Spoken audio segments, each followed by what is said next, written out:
Hello, everyone, and welcome to the latest episode of the Metabolism and Menopause podcast. My name is Stephanie, and I'm your host and CEO of Vitality OET. We are a women's nutrition, health, and fitness company that focuses predominantly on women's hormones, particularly as they start going through perimenopause and onwards. We know that you start experiencing so many changes in this time of your life, whether it be hot flashes, night sweats, irritability, brain fog, or weight gain around the middle that seems to have come out of absolutely nowhere despite you not changing anything.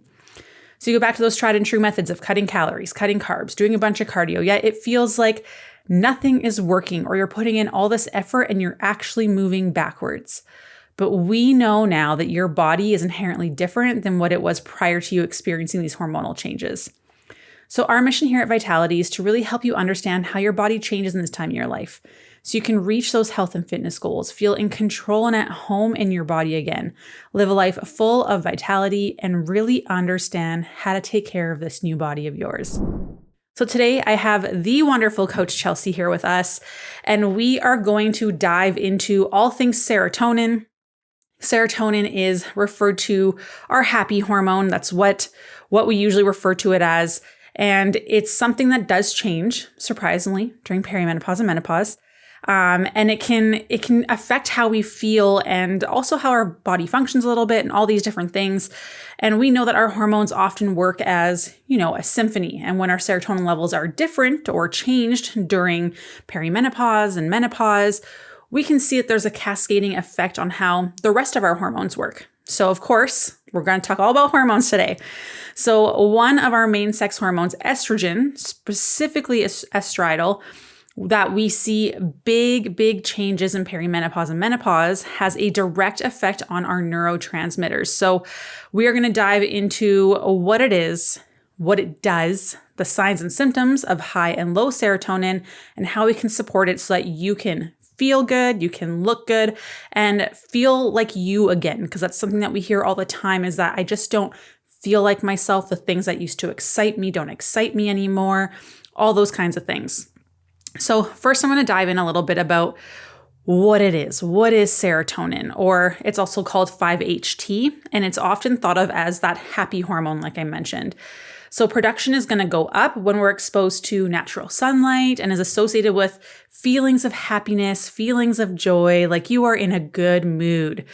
Serotonin, along with dopamine and melatonin, have the unique role of being both a hormone and a neurotransmitter, so chemical messengers that work in the brain and allow for communication between the brain and the body. So pretty big roles that it plays. They also work as neuromodulators, meaning they control when and how much is released based on the feedback they receive from your body. So remember, not necessarily what you think when you think things are quote unquote fine. It's what's actually happening inside your body. So serotonin is known as an inhibitory neurotransmitter. This means that it blocks and prevents messages from being sent any further.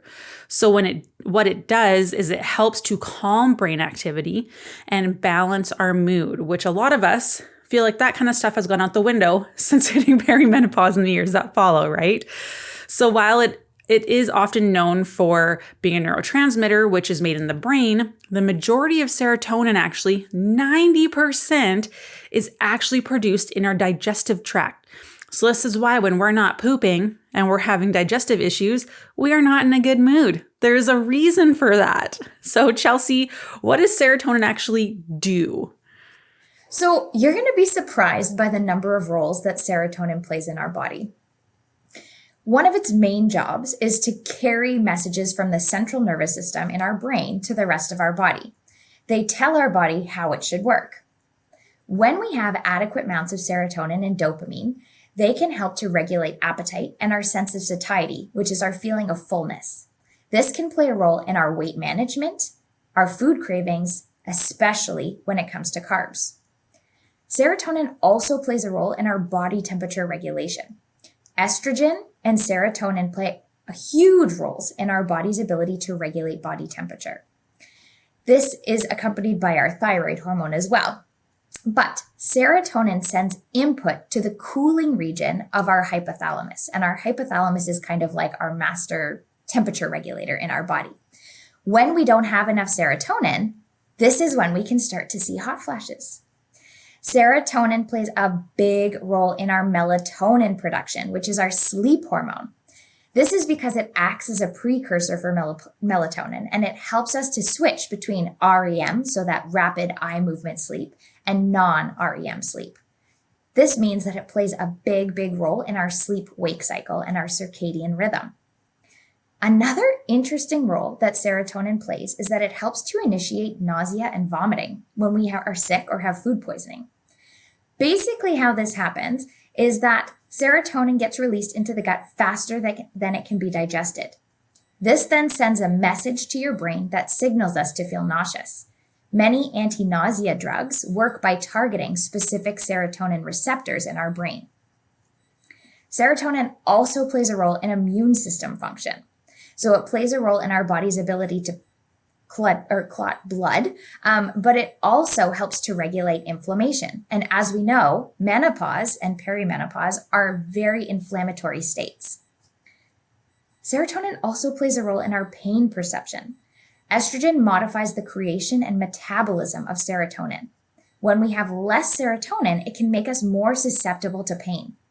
Serotonin is known to play a role in conditions such as IBS, migraine headaches, and fibromyalgia. We can also look at how serotonin interacts with different functions in the body. For example, the gut.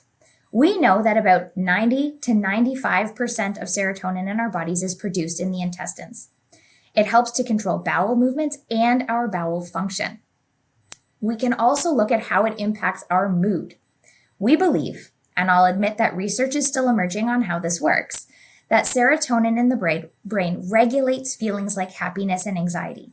Medications like selective serotonin reuptake inhibitors, or SSRIs, are suspected to relieve mood disorders by increasing serotonin activity in the brain.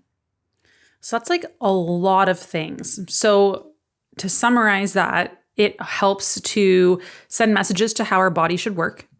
It helps with our appetite and actually feeling full, our body temperature, our melatonin production, so ability to sleep. It helps you actually be nauseous and vomit when you're sick and need to get rid of stuff. Helps with your immune function, pain perception, huge control over the gut, and impacts our mood. So this is why we talked about being outside and how people always say oh, if you let your kids play outside, they seem to sleep better at nighttime. This is because there's more serotonin production because they're in the sunlight. So we are the same. When's the last time you spent a significant amount of time outside? Most of us are in offices. We're not near windows. Spending a little bit of time outside can actually help improve your sleep so much. So I did want to touch on that. So what about the difference between serotonin and dopamine, right? Because they are both these neurotransmitter, neuromodulators. They are both associated when you think of them of mental well-being, right? So I want to cover a little bit about how they are different. So first of all, production. Serotonin is long-term satisfaction, gratitude. It's a longer lasting thing, whereas dopamine is very short-term pleasure, the hits you get from your phone, that kind of stuff where it keeps you looking for more, almost like the adrenaline rush kind of feeling, where serotonin's more long-term, relaxed, feeling good, all those kinds of things. When we look at production, serotonin is mainly in the gut, a little bit in the brain. Dopamine is strictly pretty much in the brain. When it comes to mood, serotonin helps stabilize your mood and anxiety.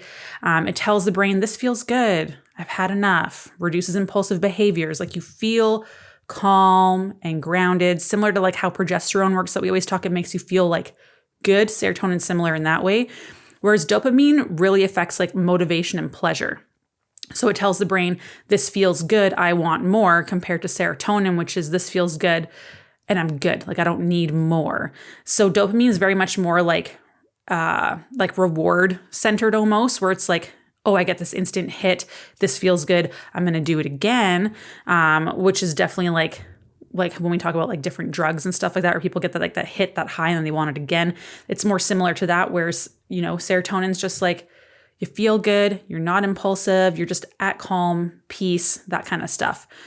And then with sleep, serotonin really helps regulate those sleep-wake cycles, whereas dopamine actually makes you more alert. So this is why, like when you're on your phone before bed, getting those hits, right? Like you get that it's entertaining, the TV, all those kinds of things. It negatively affects your sleep. So a lot of people think dopamine and serotonin are very similar because everyone's like, oh, it like makes you feel good. But they are very different. And like you definitely want to favor serotonin over your dopamine for sure. Yes. And this is often why, for my clients in particular, and I know many of our coaches do this as well, we often suggest trying to avoid the blue lights in our phones, like at least 1 hour before bed, simply because we want to be getting into that calming, resting, and digesting state so that we can have a really restful period of sleep. And if we're staring at our phones for long periods of time, we're activating ourselves right before bed, which can lead to disrupted sleep. So we know that we can have both high and low levels of serotonin, and there are different symptoms associated with both. So let's have a look at those. Let's start with low serotonin. Low serotonin can happen when the body doesn't produce enough serotonin or it doesn't use the serotonin effectively. When our levels of serotonin are low, we can experience things like anxiety, depression, irritability and being much easier to anger, impulsivity, poor sleep. And so this is when we can see things like that racing mind at night and those restless sleeps, frequent waking, and that waking up tired, extreme fatigue, and digestive issues, especially constipation, are related to low serotonin. We might also see things like cravings for sweets and simple sugars. As you can see, many of the symptoms of low serotonin are very similar to many of the symptoms that we can experience in perimenopause. And we'll learn more about why that is a little later when we talk about how it interacts with some of our different hormones. When our levels of serotonin are high, and you can actually have something known as serotonin syndrome, we can experience things like GI disorders. So IBS is often associated with high levels of serotonin. And as I said, there's that serotonin syndrome. And some of the symptoms associated with that are nervousness, nausea, vomiting, tremors, muscle twitching, agitation and restlessness, and rapid heart rate, as well as, if it's very, very bad, seizures. So there is such thing as too much of a good thing. Like we talk about this all the time. You want some, not a lot, not too little. It's very much the Goldilocks state when we're looking at like all hormones and neurotransmitters and how they are in their levels comparative to each other. So this is going to be no different. So how is it made? So L-tryptophan, which is an amino acid, is what we call the materials that, they make proteins, amino acids. And L-tryptophan in particular is a precursor to serotonin. This is why protein is so important. Tryptophan is converted into that 5-HTP, which is then turned into serotonin for you. And production is closely linked to the availability of B6, which is no wonder why we're always telling women, hey, you should probably supplement with a B vitamin because they are notoriously hard to absorb in our gut. But B6 plays a role in the body's ability to regulate and produce neurotransmitters like serotonin and dopamine. So we have to stress, you have to be getting enough protein, especially the L-tryptophan. You can get them from animal sources like Whole Foods, right? You can supplement, but obviously Whole Foods are always going to be the best thing. And when it comes to the B vitamins, honestly, we recommend almost every woman, especially if you've been on birth control for a while, because that will completely deplete your body of B vitamins. Just take a vitamin B50. You can get them for so cheap at your local grocery store or drugstore. Take them in the morning because they do give you energy. So if you take it at nighttime, you're probably not going to sleep as well. So you need protein and you need vitamin B in order to produce serotonin to be happy. So very, very important things, you guys. Yes. Okay. So now let's talk a little bit about what serotonin interacts with in our body. So let's start by looking at our two main sex hormones, progesterone and estrogen. Progesterone is our calming hormone. It helps to enhance, and progesterone helps to enhance the function of the serotonin receptors in our brain, meaning that they are more reactive to that serotonin and can bind more easily so that our body can utilize it more freely. Now, estradiol and estrogen in general help to stimulate serotonin production. Estrogen is able to cross the blood-brain barrier. And the blood-brain barrier is like a protective mechanism that our brain has to help keep unwanted things out. I kind of like to think of it as like a bouncer for your brain. You have to pass certain criteria to be allowed in. And obviously, sometimes things that we don't want can also sneak in. But for the most part, it's doing a job to protect our brain from unwanted things. When we have enough estradiol, and estradiol is our premenopause form of estrogen, and that's the one we really start to see fluctuating as we're going through perimenopause, it can positively impact serotonin in a number of ways. It allows us to, number one, have more serotonin. We can hold on to it for longer. So those receptors hold on to that serotonin for longer periods of time. And it increases the amount of serotonin receptors we have. So it allows us to then not only have more, but utilize it more, like better within our body. So you can see how, as we're going through perimenopause and menopause and we see these progesterone and estrogen levels start to decline, why mood is one of the things a lot of women struggle with. There's more irritability, there's more instances of anxiety and depression. And it's not like all of a sudden you're not happy, but it's because you don't have the progesterone, which is already a calming, relaxing hormone, but then also you don't have as much enhancement of serotonin in your brain. You have less estrogen, so you don't have as many receptors and again, not able to utilize serotonin as much. So it's no wonder that women struggle with mood disorders as their hormones start to change, or even when we're younger and we're put on birth control with that is progestin containing tanks your natural progesterone production, which means we have less serotonin. That is why we start seeing lots of mood disorders in younger women as well. So it's important to understand and really think big picture as to how much everything interacts with each other so you can really understand these things, because it'll make you feel less upset with yourself. It might help you understand the younger women in your life as well who might be on birth control. Or if you're on birth control, because a lot of women do take it during perimenopause to help with symptoms, but then we're seeing these negative side effects. So it's important to understand full circle how all of this really works. I'm trying to connect the dots for you guys a little bit here. So the next one is T3. That's your thyroid hormone, the active form that we can actually use, increases your production of serotonin. We know that if you are struggling with your T3, if you're going through perimenopause and menopause, your risk of developing hypothyroidism goes up, right? Just because we're women, if you're in a high stress state, if you're go all the time, you're limiting your carbs, thyroid hormone production decreases, which means serotonin will also go down, leading to you feeling not very good, right? Then we have DHEA, which is our youth hormone, right?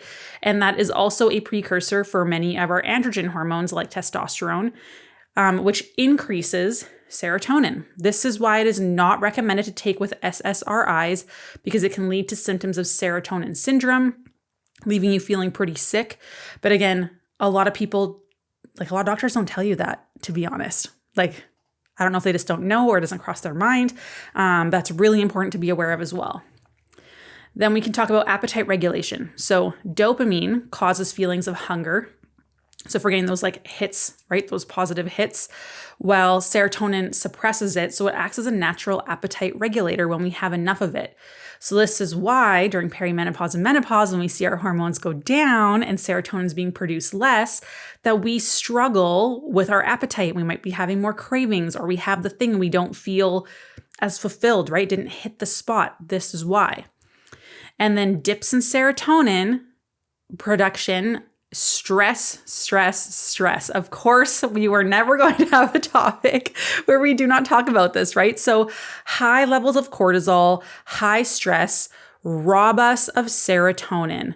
So remember that stress can be in the form of everything. It doesn't matter if it's mental stress, physical stress, your body is going to react the exact same.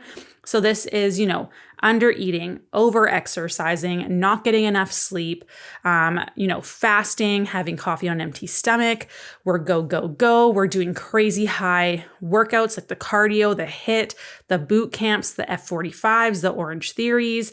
We've got family stress, financial stress. Your pet pooped on the floor. You forgot to pack a lunch. You're working through your lunch break. you're dealing with like sick parents and grief and trauma, you've been dieting over and over and over again. These are all things that are stress that are going to decline our serotonin.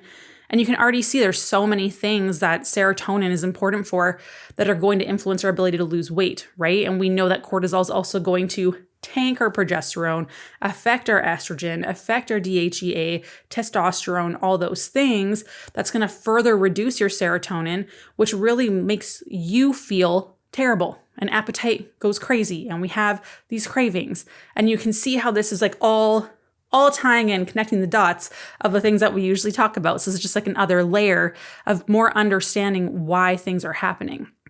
And then we have this HPA axis, that sympathetic overdrive. We're stuck in that fight or flight phase, right? And this is going to affect your serotonin levels, which affects how our brain feels, right? Like we're not feeling good. We're exhausted. We lose our zest for life. The things that used to bring us joy, we're kind of like, meh, not interested anymore, right? And like then our body just can't function optimally. And this is already happening with stress, but then that tank in serotonin just makes it worse. So you can see like when we're like, try and get a little bit of sunlight in the morning, people are like, oh my gosh, this is so stupid.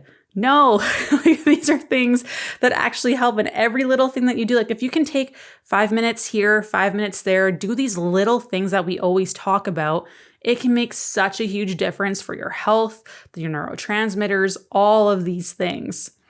So Chelsey, I'll let you kind of dive into like, what is the role of this in perimenopause and menopause? Like kind of, let's start tying this beautiful bow of like, we've been connecting the dots and let's just, tie it all up. Yes. So we know that and we often hear that our hormones work like a symphony, right? And that like they're all playing a different role. And we can really see here, and serotonin is a great example of how like when one of these things is off, it throws off the rest of the symphony as well, right? It's almost like losing the conductor. And then like they're all just trying to follow along, but playing at different beats and in different places.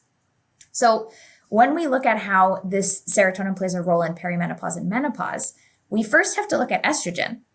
And as our estradiol, which again is that pre-perimenopausal, like our reproductive form of estrogen, as that starts to decrease and we have that roller coaster ride through perimenopause, serotonin activity and the levels change.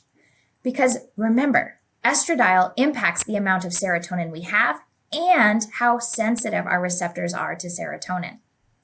So women will often be prescribed antidepressants during perimenopause and menopause because, again, we experience so many different mood changes and just how we're feeling in general. We lose that like vive for life.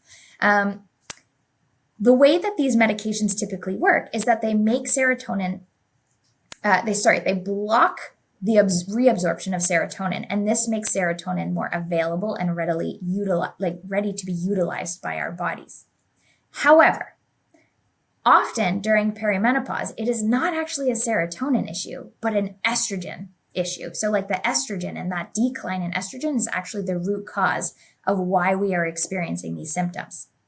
That's not to say that those who don't or who need SSRIs shouldn't be on them. If you need them and they help make your life feel better, absolutely.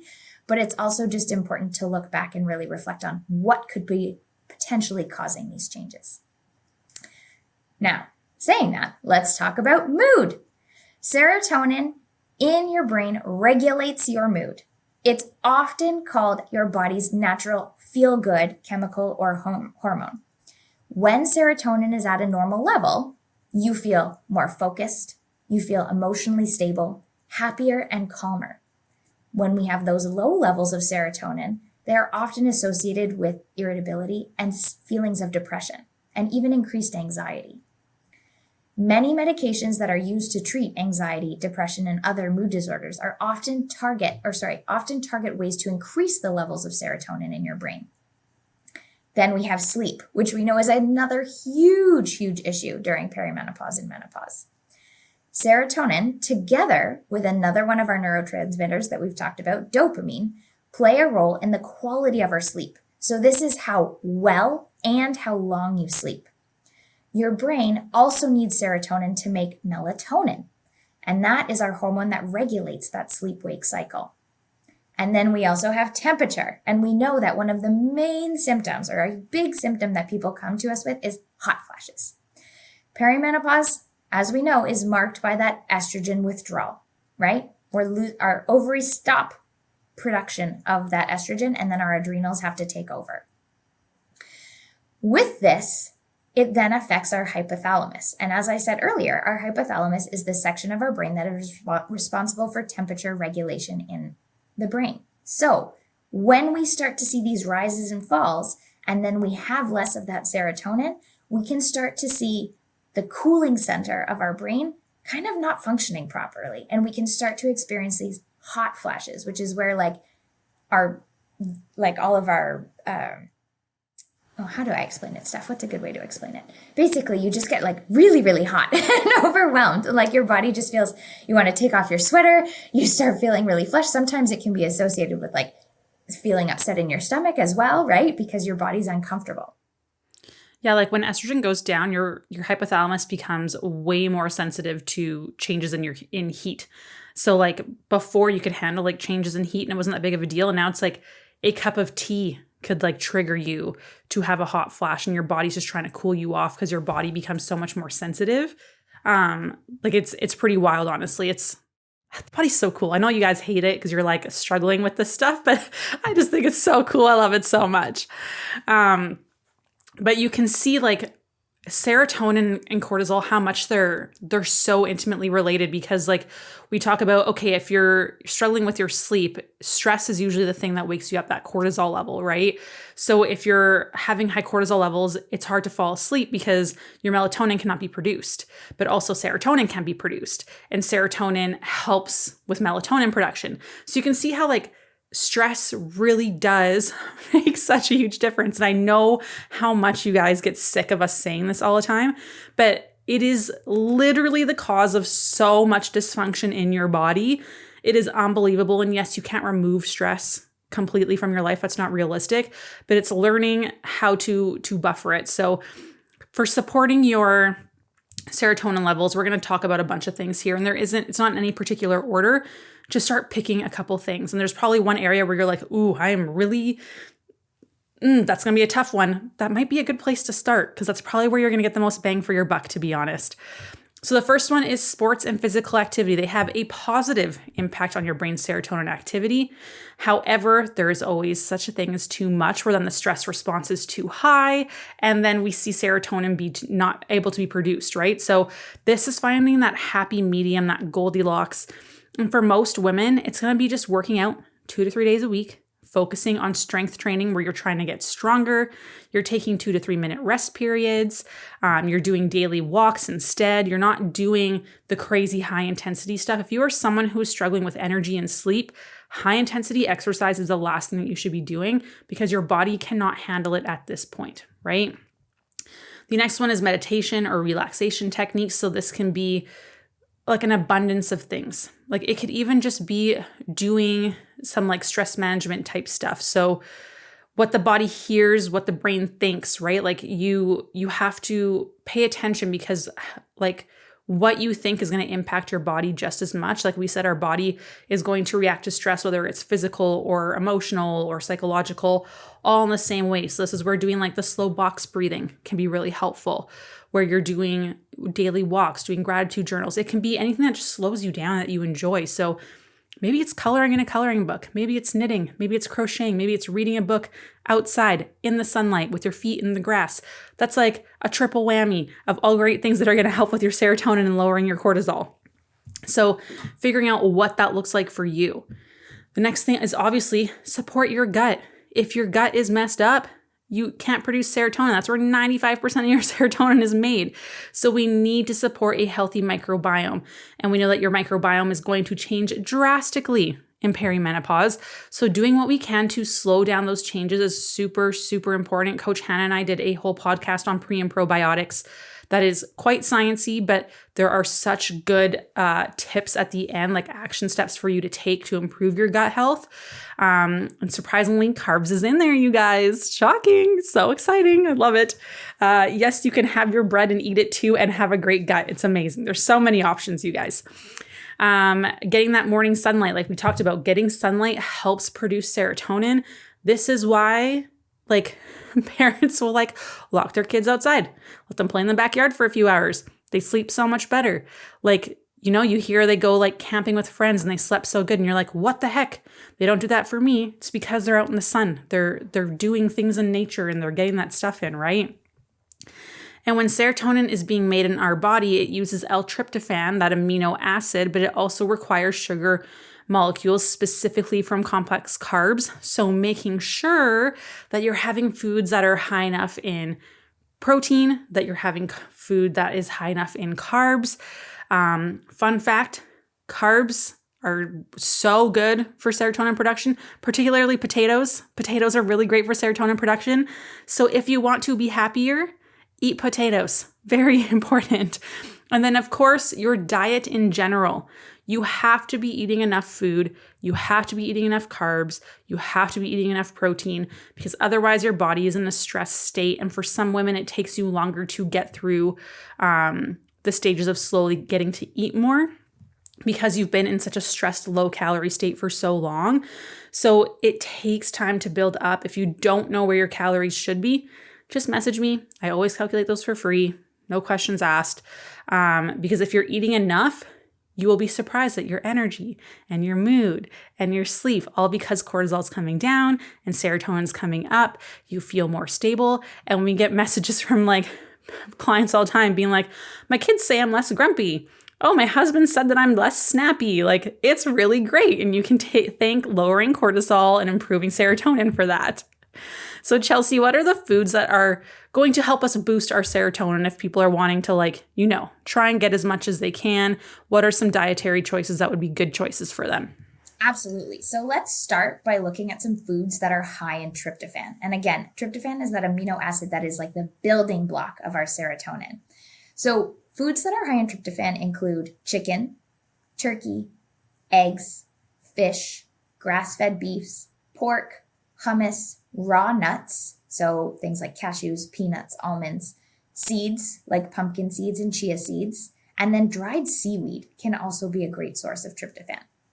Then we have our good complex carbs, and you know how much we love carbs here at Vitality. So we have things like potatoes and sweet potatoes, apples, pears, peaches, blueberries, oranges, grapes, figs, pineapple, cherries, so lots of our vitamin C rich fruits, steel cut oats, brown rice or rice, whole grains, our beans, our legumes, and our lentils.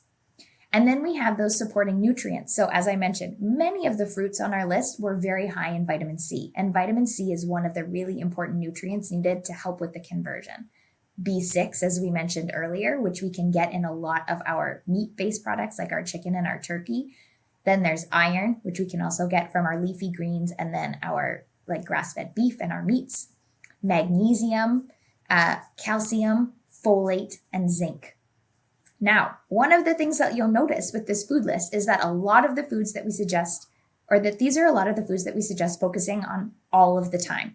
So things like our quality proteins, lots of omega-3 rich foods like our nuts and our seeds, and antioxidants. And then our favorite again, those complex carbs. Another addition here is going to be some fermented foods. So fermented foods are a great way to include probiotics into your diet and help to support that microbiome.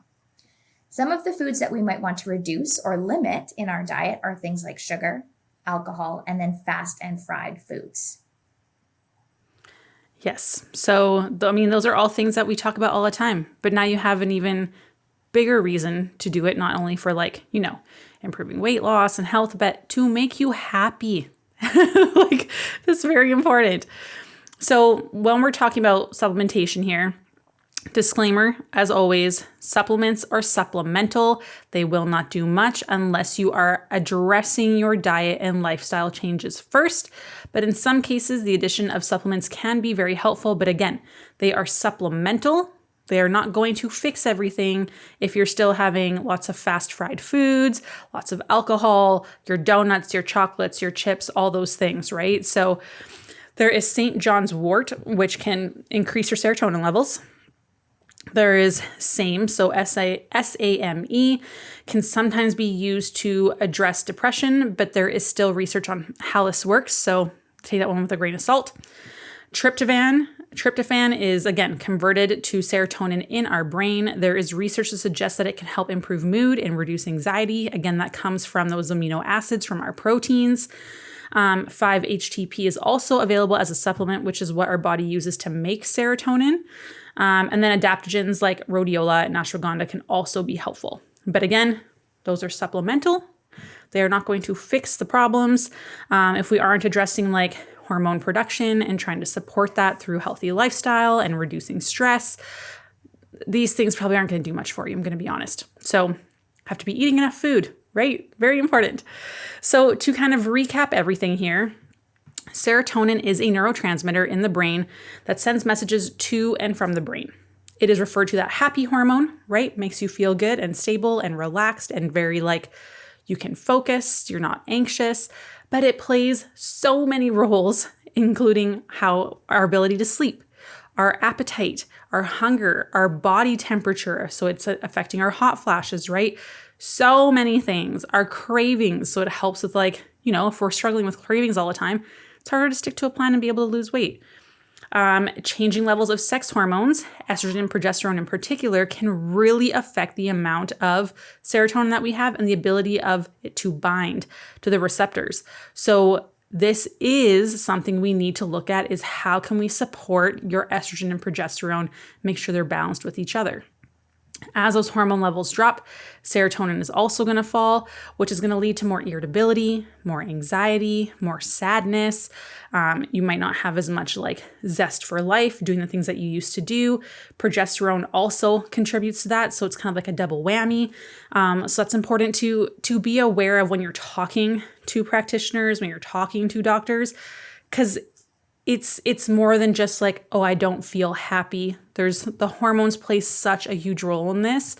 So the first line of defense, in my opinion, should not be an antidepressant unless it's like, to a certain point or it's helpful and things like that. You need to be focusing on nutrition and lifestyle and stress management big time here.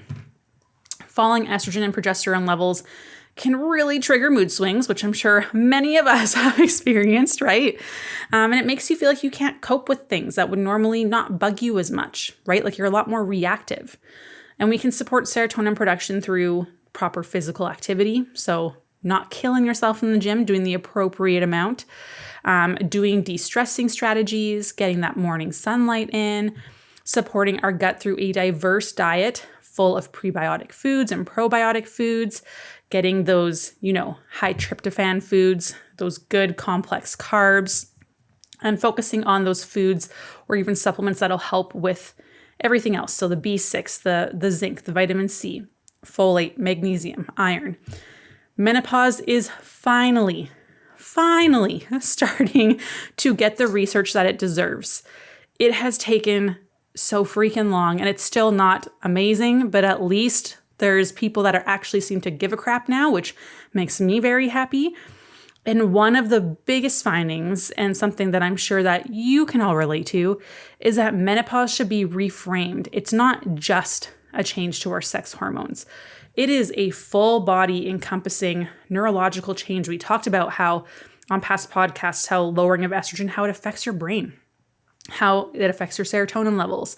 Same with progesterone, your mood, how it impacts your blood sugar control, liver function, your gut health, your thyroid. Like so many things are affected. And then stress is that puppeteer master that just makes everything either better or either worse, right? So learning how all of this works together is so important.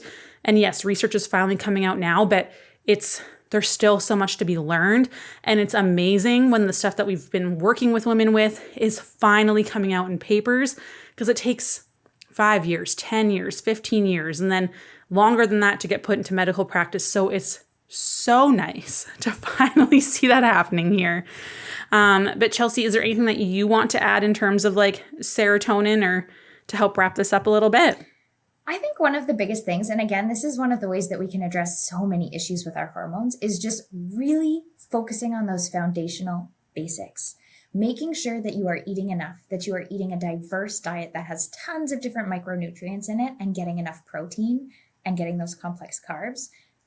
really focusing on those de-stressing techniques and putting yourself first. You've earned it at this point in your life. Put yourself first and focus on the things that fill your cup and bring you joy. I think those are some of the best ways that we can help to manage our serotonin, especially when we are in this high period of stress in our life, when we're having to not only take care of our children, but also take care of our ailing parents. And then we've got, our marriages that we're trying to maintain, or our relationships that we're trying to maintain. So really taking some time to put yourself first and make sure that your own cup is full so that you can fill everybody else's cup is one of the best things that you can do to help to support your serotonin production. And it does sound simple. It's like, okay, eat enough food, get enough protein, get enough carbs, eat consistent calorie intake, do the right kind of exercise, de-stress. Sounds easy, right? Simple does not mean easy. And I know a lot of people are looking for super fancy things. And of course, we're customizing things based on, their biofeedback and how their sleep and energy, digestion, all those things are. But it really comes down to honing in on those things and being committed to them and being consistent with them, which is not as easy as it sounds. It sounds simple, but it's not easy. Otherwise, you would be doing it, right? And sometimes you just need a little bit of help or accountability or whatever that looks like, or understanding what that actually does look like. Because I think a lot of people are looking for something fancy, right? It can't be this. It can't. There's got to be something fancy, some sort of different timing stuff. There's got to be these certain supplements or this or that and carb cycling and all this stuff, right? And it's you don't have to do that. If you can't master the basics, that stuff doesn't matter. That's like wanting to go to the Olympic qualifiers when you haven't even practiced sprinting down the street yet. We gotta master the basics first.